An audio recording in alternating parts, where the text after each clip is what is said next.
नमस्कार लखनऊ वासियों। एक शायरी लिखी थी। सोचा कि कैसे स्टार्ट किया जाए, बहुत कश्मकश थी। तो सोचा कि एक शायरी से स्टार्ट करते हैं कि जहाँ हम हैं, हम अपने आप को पहचान दे रहे हैं, उसके बारे में कुछ लिखा था कि बड़े बड़े शहरों में आसमान छूती इमारतें हैं, बड़े बड़े शहरों में आसमान छूती इमारतें हैं, पटरी पर दौड़ती मेट्रो ट्रेनें हैं, पटरी पर दौड़ती मेट्रो ट्रेनें हैं, फिर भी लोग पूछते हैं सुकून क्या होता है। हम मियाँ हर शहर लखनऊ थोड़ी होता है।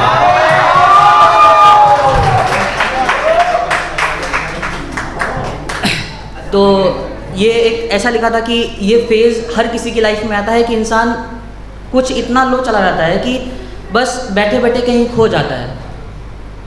तो उसके लिए लिखा था कि हमारी आंखों के सामने हम सब एक गहरे बवंडर में देखते रहते हैं, हमारी आंखों के सामने हम सब एक गहरे बवंडर में देखते रहते हैं। कुछ सोचते रहते हैं या शायद कुछ खोजते रहते हैं, कुछ सवालों के जवाब शायद जो शायद हमें कहीं से ना मिले, न किसी हवा की सरसराहट, किसी की आवाज़ की गुनगुनाहट, कुछ नहीं सुनाई देता है हमें, कुछ भी नहीं सुनाई देता है हमें। बस एक घने बवंडर से अपने सवालों के जवाब पूछते पूछते उसमें ही कहीं खो जाते हैं। बस एक घने बवंडर से अपने सवालों के जवाब पूछते पूछते उसमें ही कहीं खो जाते हैं। हम अपने सवालों की दुनिया को जीते हैं। उस पल में सारा हिसाब चुकता होता है। बचे हुए आंसू, कहीं गायब हुई मुस्कुराहट, अंदर रह गई टीस और जहन में दबा गुस्सा। हर वो चीज़ जो हम असल ज़िंदगी में नहीं कर पाते, उस घने अंधेरे के बवंडर में खुद को खोल कर रख देते हैं। बस बहने देते हैं जैसे एक झरना नदी में मिल रहा हो। एक नदी एक बड़े से सागर में मिलता कुछ नहीं, बस दुनिया में अपनी असल दुनिया का अस्तित्व खोकर जाते हैं। बस उस दुनिया में अपनी असल ज़िंदगी का अस्तित्व खोकर जाते हैं और शांत होकर वापस लौट आते हैं। आशा होती है कि बस ये सवालों की दुनिया खुद ब खुद जवाब देती चली जाए। बस यही एक नया वजूद, एक नया अस्तित्व बन जाए और हर सवाल का जवाब बस क्षण भर सोचने से मिल जाए। इतना सब दिमाग में चल ही रहा होता है कि या तो किसी का सपना टूटता है, किसी को हवा का झोंका थोड़ा तेज़ लगता है, किसी पर बारिश की बूंदें पड़ती हैं तो किसी की आंखों पर सूरज की रोशनी, किसी की मंजिल आ चुकी होती है तो कोई अपने सफ़र पर निकल रहा होता है। धन्यवाद। एक स्टोरी और थी कि हम सब लॉकडाउन में कहीं ना कहीं किसी ना किसी अपने क्लोज से बहुत दूर थे और कभी भी कोई कुछ पूछता था तो हम बस कह देते थे कि हाँ मिलेंगे, बहुत जल्द मिलेंगे।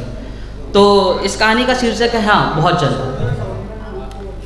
तो लिखा है कि हर रोज़ मुझसे केवल एक सवाल पूछती है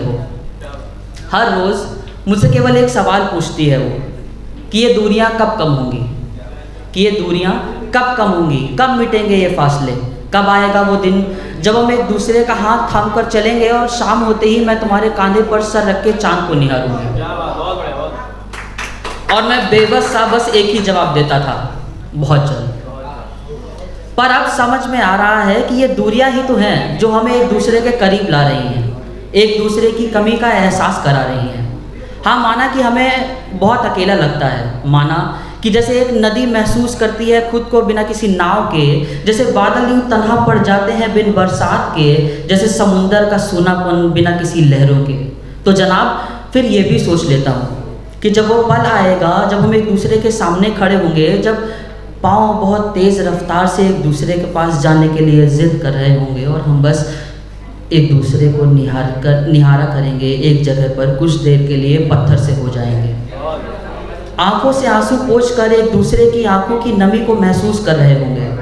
जब एक दूसरे को देखते ही वो पल कहीं ना कहीं ठहर सा जाएगा हमारे लिए। जब हमारा हाथ कंपन करते हुए एक दूसरे का स्पर्श करेगा तो ये दुख उस पल के सामने बहुत कम पड़ जाएगा। जब हम एक दूसरे को गले से लगाकर एक दूसरे के आंसू पोंछकर हल्की सी मुस्कान देते हुए कहेंगे हमने कर दिखाया। उस पल की खुशी इन दुखों से कहीं ज़्यादा होगी। और तब मैं कहूँगा इतने दिन बीतने में बस कुछ पल से लगे। और शायद तब वो कहेगी मुझे भरोसा था हर बार जब तुम कहते थे हम मिलेंगे बहुत जल्द। धन्यवाद।